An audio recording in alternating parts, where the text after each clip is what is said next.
In this video, I'm going to show how to get information from a GPK file, create an input file from it, review the input file, and then load it back in into a new GPK if you wish.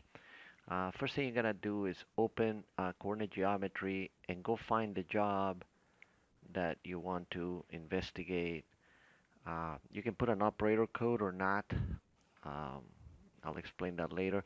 So when you okay that and you go to coordinate geometry, we have a command uh, that basically you can key in the Kogo key in called make input file. And now you gotta say the name of the input file. So if I wanna call it uh,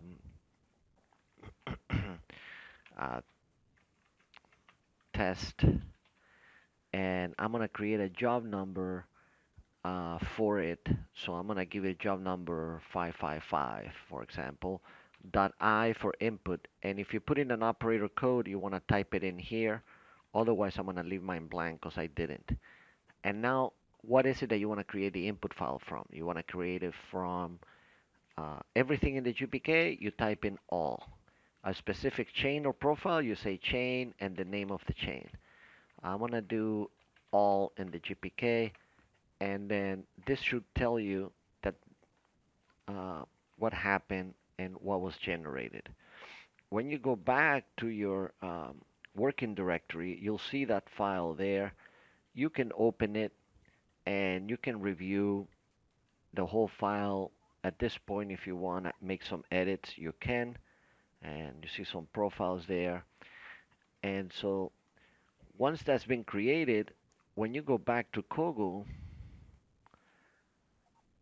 you can type in job 555 with no operator code because I didn't use any.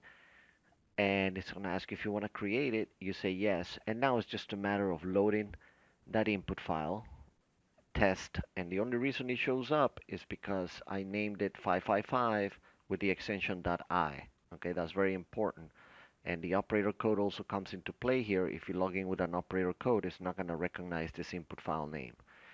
So when you hit apply, you'll see the first 10 lines of the input file. You can always open it with the editor in Kogo if you want to see it again. And you can run it from here, or once it's loaded, you can just hit read all, and that will go through the GPK and basically put all the information from that input file back into this GPK. So if you open the GPK, you'll see your things are there, whatever else you wrote down from the other. Okay, thank you very much.